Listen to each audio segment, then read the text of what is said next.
Hello viewers, आज के video में हम देखेंगे कक्षा 10वीं हिंदी विषय का प्री बोर्ड परीक्षा का पेपर और एक मॉडल पेपर है। इसी तरह का पेपर आपके एग्जाम में आने वाला है।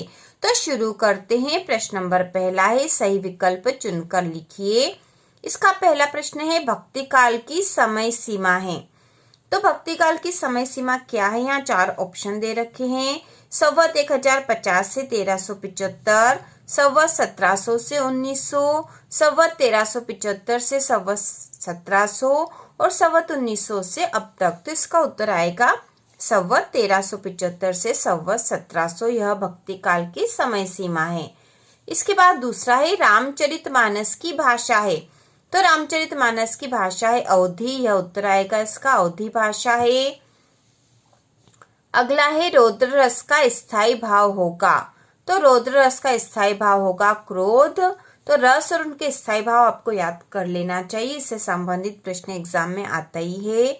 अगला प्रश्न है, नेताजी की मूर्ति लगवाई गई थी। तो किसके द्वारा लगवाई गई थी? यहाँ उत्तर आएगा नगर पालिका द्वारा। ठीक है, नगर पालिका द्वारा। अगला है, चिकित्सालय का समास विग्रह होगा। तो चिकित्सालय का समास विग्रह होगा चिकित्सा के लिए आलय। ठीक है, चिकित्सा के लिए आलय। इसके बाद अगला है, सांप निकलने पर डरकर भागे भोलानाथ आकर छिपे। तो इसका उत्तर होगा मैया के आंचल में आकर छिपे थे वे। इसके बाद प्रश्न नंबर दूसरा है, रिक्त स्थान में सही विकल्प चुनकर लिखिए। तो इसमें ये वाला जो प्रश्न है यह आपके नहीं है। यहाँ से देखेंगे, काव्य की शोभा बढ़ाने वाले धर्म कहलाते हैं। तो इसका उत्तर आएगा अलंकार। काव्य की शोभा बढ़ाने वाले धर्म कहलाते हैं अलंकार। इसके बाद अगला जो है, रमणीयार्थ प्रतिपादक शब्द काव्यम की परिभाषा। तो परिभाषा भरत मुनि की। आत्मकथा में लेखक के जीवन का वर्णन करता है। तो यहाँ आएगा स्वयं। आत्मकथा में लेखक स्वयं के जीवन का वर्णन करता है। यथाशक्ति में समास होता है। तो यथाशक्ति में समास है अवयवी भाव समास। कभी कभी हमसे कुश्ती भी लड़ते थे। तो यहाँ आएगा बाबूजी। कभी कभी बाबूजी हमसे कुश्ती भी लड़ते। और अगला है, हिरोशिमा में है। तो हिरोशिमा जापान में है। यहाँ आएगा जापान। इसके बाद प्रश्न नंबर तीसरा है, सही जोड़ियां बनाकर लिखिए। तो इसमें हम जोड़ी बना देते हैं। यह खंड और खंड ब है। तो यहाँ जोड़ी बनेगी पृथ्वीराज रासो। यह एक महाकाव्य है जो कि आदिकाल का है।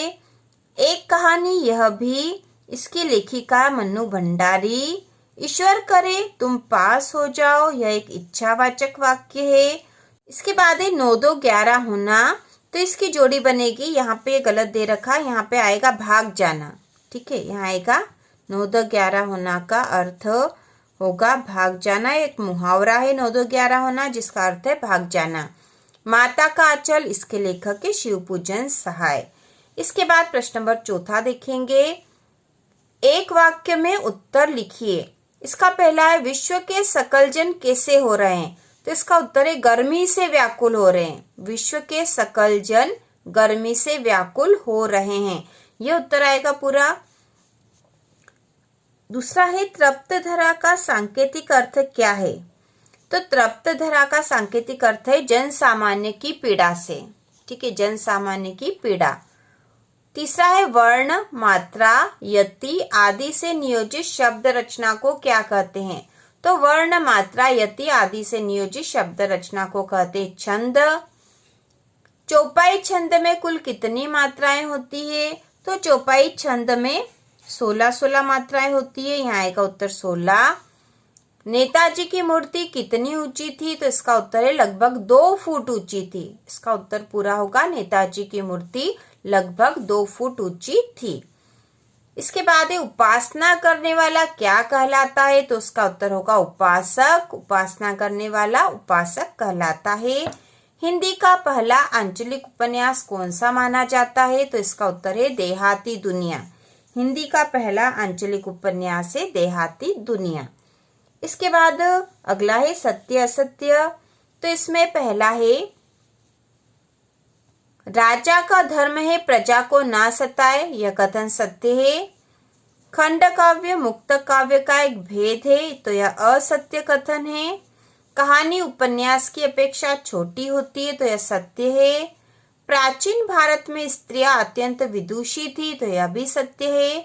सिद्धार्थ स्वस्थ है विधिवाचक वाक्य है, तो यह कथन सत्य है। और तारकेश्वर नाथ ही भोलानाथ थे, तो यह भी सत्य है, क्योंकि भोलानाथ का ही वास्तविक नाम तारकेश्वर नाथ था। सिद्धार्थ स्वस्थ एक विधिवाचक वाक्य है। तो ये सारे जो कथन है हमने सत्य और असत्य बता दिए हैं। अब हम 2-2 नंबर के प्रश्नों को भी देख लेंगे। उन प्रश्नों के उत्तर भी आगे के वीडियो में हम देखेंगे अगले वीडियो में। और सारे इम्पोर्टेंट क्वेश्चन ही हम तैयार कर रहे हैं। अभी हम विज्ञान विषय के सारे इम्पोर्टेंट क्वेश्चन के वीडियो हमने डाले हैं, और इसके बाद हम बोर्ड और प्री बोर्ड एग्जाम के पेपर की भी तैयारी करेंगे। तो यदि आपको 10वीं की संपूर्ण तैयारी करनी है तो आप चैनल को सब्सक्राइब कर सकते हो, लाइक भी कर सकते हो, जिससे कि आपको वीडियो तुरंत मिल जाए। तो 2-2 नंबर के प्रश्न में छायावाद की 2 विशेषताएं लिखिए अथवा भक्ति काल की 2 विशेषताएं लिखिए। इसके बाद है अगला प्रश्न, महाकवि सूरदास का साहित्य में स्थान निर्धारित कीजिए अथवा गोस्वामी तुलसीदास की 2 रचनाओं के नाम एवं काव्यगत विशेषताएं लिखिए। तो काव्यगत विशेषता में आपको भाव पक्ष और कला पक्ष दोनों ही लिखना होगा। अगला प्रश्न है, कवि निराला की आंख फागुन की सुंदरता से क्यों नहीं हट रही है। ठीक है, इसके बाद यह प्रश्न आपको नहीं तैयार करना है, क्योंकि आपके कोर्स का नहीं है। इसके बाद है, महाकाव्य की परिभाषा उदाहरण सहित लिखिए अथवा छंद किसे कहते हैं, छंद के प्रकार लिखिए। अगला प्रश्न है, आख्यानक गीतिया से क्या तात्पर्य, उदाहरण सहित लिखिए अथवा पाठ्य मुक्त काव्य से क्या आशय, उदाहरण सहित लिखिए। इसके बाद अगला प्रश्न है, कोई 2 उपन्यास के नाम एवं उनके लेखकों के नाम लिखिए अथवा किन्हीं 2 कहानीकारों के नाम एवं उनकी 2-2 कहानियों के नाम लिखिए। अगला प्रश्न है, रामरक्ष बेनीपुरी के साहित्य की प्रमुख विशेषताएं लिखिए अथवा मनु भंडारी के साहित्य की प्रमुख विशेषताएं लिखिए। तो यह साहित्य की प्रमुख विशेषताओं में हमें इनकी रचनाएं और भाषा शैली लिखनी होगी। इसके बाद अगला है, बाल गोविंद भगत की कबीर पर श्रद्धा किन किन रूपों में प्रकट हुई है अथवा वास्तविक अर्थों में संस्कृत व्यक्ति किसे कहा जा सकता है। इसके बाद अगला प्रश्न है, निपात शब्द की परिभाषा उदाहरण सहित लिखिए अथवा समास की परिभाषा उदाहरण सहित लिखिए। इसके बाद जो प्रश्न है वह है, लेखक अज्ञेय ने अपने आप को हिरोशिमा के विस्फोट का भोक्ता कब और किस तरह महसूस किया। और अगला प्रश्न है, मात्रिक छंद एवं वार्णिक छंद में अंतर लिखिए अथवा संचारी भाव एवं स्थायी भाव में अंतर लिखिए। इसके बाद जो अगला प्रश्न है वह है, विज्ञापन लेखन व सूचना लेखन में कोई 3 अंतर लिखिए अथवा लोकोक्ति व मुहावरे में कोई 3 अंतर लिखिए। इसके बाद यहाँ पर गद्यांश दे रखा है जो कि अपठित गद्यांश है, तो इसको भी पढ़ के हम सॉल्व कर लेंगे। तो प्रश्न है, देश प्रेम में, तो यहाँ प्रश्न है, निम्नलिखित अपठित गद्यांश काव्यांश को पढ़कर नीचे लिखे प्रश्नों के उत्तर लिखिए।